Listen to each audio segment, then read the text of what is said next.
스피크코리아론 한국의 경제 성장이 정점을 지났다고 평가하는 용어입니다.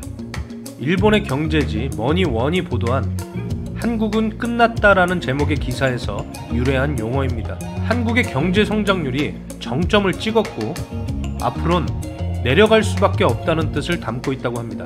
머니원은 한국의 연도별 GDP 성장률이 60년대에서 80년대 사이 13%를 넘겼지만 19년에는 2.2%, 20년에는 마이너스 0.7%, 22년에는 2.61%, 23년에는 1.4%로 급감한 것에 주목했고, 특히 2015년 들어 급감한 합계 출산율, 생산 인구에 따라 경제 성장의 하락세가 앞으로 더 가팔라질 수밖에 없다고 분석했다는 내용입니다. 이걸 왜 일본의 머니원 니네가 보도하냐.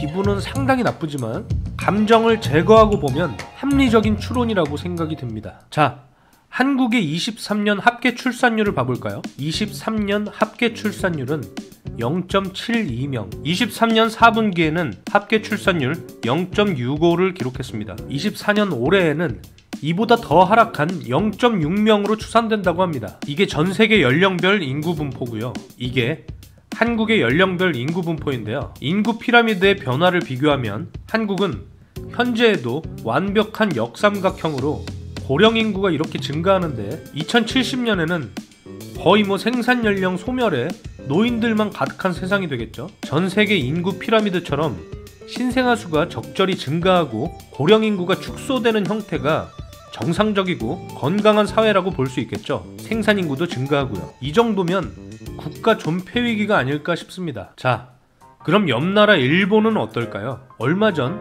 일본 기시다 총리가 차원이 다른 출산율 대책이 필요하다고 하면서 청년층 지원 대책을 꺼내들었죠. 얘네도 충격적인 출산율을 기록했다면서 파격적인 청년 지원 정책을 꺼내들고 있는데, 일본 국립사회보장 인구문제연구소는 출생아 수가 76만 명 아래로 떨어지는 해를 2035년으로 전망했지만 실제 출산율 감소 속도가 예상을 웃돌면서 12년 앞당겨졌다고 합니다. 그래서 출산율을 봤더니 출산율이 1.3입니다.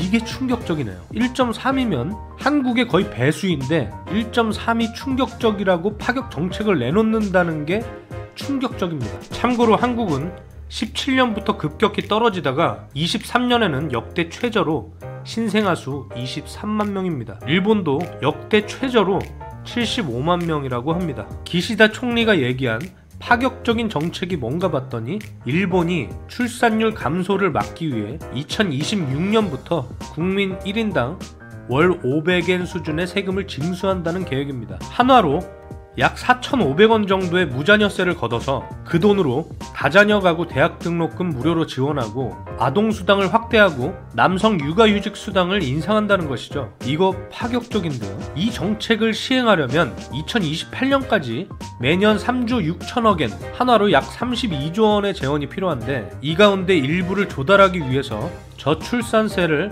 도입하려는 것이라고 합니다. 일본 정부 계획대로 지원이 늘어나면 GDP 대비 아동 공공 지출 규모가 OECD 1위인 스웨덴과 비슷해지고, 저출산세 징수 대상은 74세 이하 의료보험 가입자로 일본 국민 대다수라고 합니다. 한국은 아까 말씀드렸듯이 0.72에서 24년에는 0.6으로 향하고 있죠. 한국의 합계 출산율은 0.72밖에 안 되는데 뭘 하고 있나 봤더니 저출산 예산 50조 원 넘었는데 출산 양육 예산 비중은 줄어드는 아이러니라는 기사가 있습니다. 예산 규모는 커졌지만 내실 있는 지원은 줄었다는 게 예정처의 분석이고, 저출산 예산의 범위가 너무 넓어졌기 때문이라고 합니다. 예정처는 2006년부터 2015년까지는 출산 및 양육 지원 사업과 관련한 예산이 저출산 예산의 대부분을 차지했지만 2016년부터는 환경 조성과 관련된 예산이 저출산 예산 범주에 포함됐다고 했으며 2019년부터는 그 비중이 50% 이상으로 증가했다고 합니다. 직접적인 출산 양육 지원 예산은 오르락내리락하며 제자리 걸음하고 있다는 내용의 기사입니다. 자, 해결 방안은 돈을 잘 쓰면 되는 겁니다. 그동안 해왔던 다른 출산 양육 예산을 다 접어버려야 됩니다. 정치인들이 핵심을 간과했다고 봐야 합니다. 일과 양육 둘 중 하나를 선택하는 것이 아니라 양립할 수 있는 제도와 시스템 구축이 필요하다고 봅니다. 이 정도의 저출산율이면 그동안 정책적으로 구조적인 출산 증가율 관련된 대책들이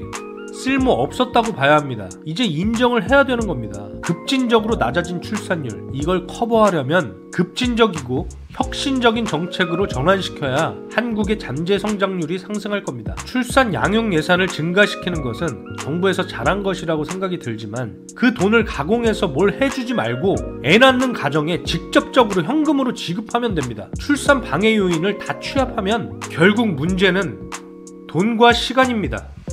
17년간 투입된 저출산 예산은 총 379조 8천억 원인데 그동안 구조적인 개선을 하기 위해서 여성가족부와 여러 단체들에서 노력했지만 결과적으로 실패했잖아요. 이제 흩어진 업무들을 흡수하고 정책과 예산을 간결하게 집중하고 집행하는 시도가 필요할 것이라고 생각합니다. 직접적으로 출산 가정에 지급해야 여타 다른 단체들에서 활동비 명목으로 빼먹고 전혀 상관없는 업무에 낭비되는 금액들이 줄어들 겁니다. 이런 기사가 있어요. 이들 못 잡으면 끝. 90년대생이 저출산 마지막 희망 왜일까? 라는 기사인데요. 91년생부터 96년생까지 출생아 수가 많고 그 뒤로는 확 꺾인다는 얘기죠. 90년대생들이 평균 출산 연령에 진입하는 올해부터 5년간 저출산 흐름을 뒤바꿀 수 있는 마지막 기회라는 풀이가 나온다고 합니다. 아니 그럼 뭘 해줘야 될 거 아니에요. 그쵸? 마지막 기회를 성공하려면 그게 뭐든 직접적으로 해줘야 됩니다. 지금부터는 하찮은 제 오피니언입니다. 그냥 돈으로 주세요. 정책적으로 탁상공론을 하지 말고 그냥 돈으로 주면 출산율이 파격적으로 증가할 겁니다. 물론 정부에서도 많은 노력을 하고 있죠.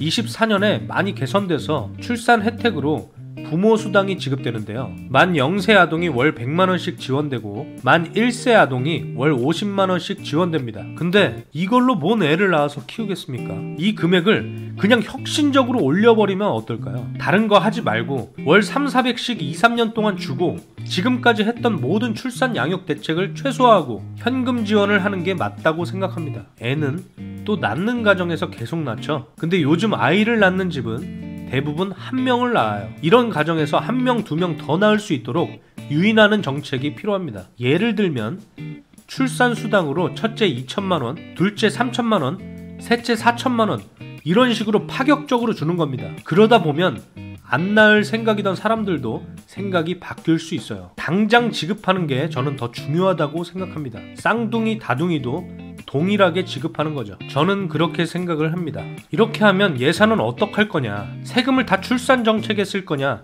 이렇게 생각하실 수도 있지만 국회 예산정책처에 따르면 2023년까지 17년간 투입된 저출산 대응 예산은 총 379조 8천억 원인데 이걸 어떻게 써버렸는지 헛발질한 걸 생각하고 어떻게 집행했는지 뜯어보면 더 노답입니다. 예산이 조금 더 증가할 수는 있어도 출산율은 확실히 폭발적으로 증가할 겁니다. 기존 저출산 예산에서 탁상공론했던 정책 다 폐기하고 현금 지급 정책으로 변경해서 집행하면 충분히 가능할 것이라는 생각이 듭니다. 또 돈과 함께 문제가 되는 것은 시간인데요. 육아휴직입니다.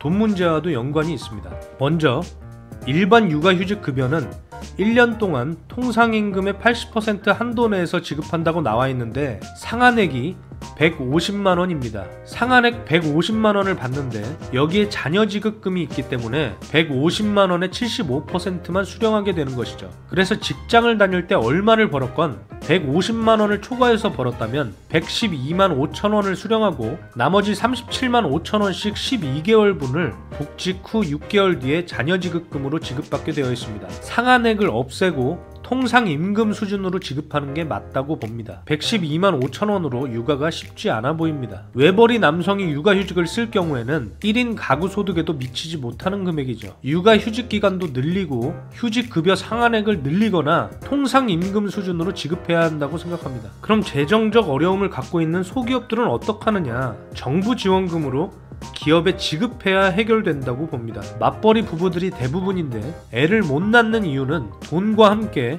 시스템적인 이유도 크기 때문이겠죠. 육아휴직을 기업체에서 거부하게 될 경우에는 500만원 이하의 벌금, 육아휴직을 이유로 해고나 그 밖에 불리한 처우 시 3년 이하의 징역 또는 벌금을 내는데, 마찬가지로 정부에서도 기업에 적극적인 지원을 해주고 그 다음에 처벌 수위도 강화하는 게 맞을 것이라고 봅니다. 지금까지 제 개인적인 의견이었고요. 한국이 하루빨리 합계 출산율 목표 1을 초과해서 2, 3까지 바라봤으면 좋겠습니다. 제가 몇몇 분들께 설문을 해보니까 육아휴직 이후에 승진 문제의 불이익을 없애는 제도나 애돌봄 근무시간 자율화, 교육비 지원, 혼인 연령 범위 확대, 저출산세에 우리도 시행해야 된다 등의 의견들이 있었는데요. 출산 후의 정책들도 당연히 지원되어야 하고 이런 내용들도 중요하다고 생각하지만, 저는 0을 향해 내리꽂는 출산율을 당장에라도 증가시킬 수 있는 파격적인 정책 도입이 급선무라고 생각합니다.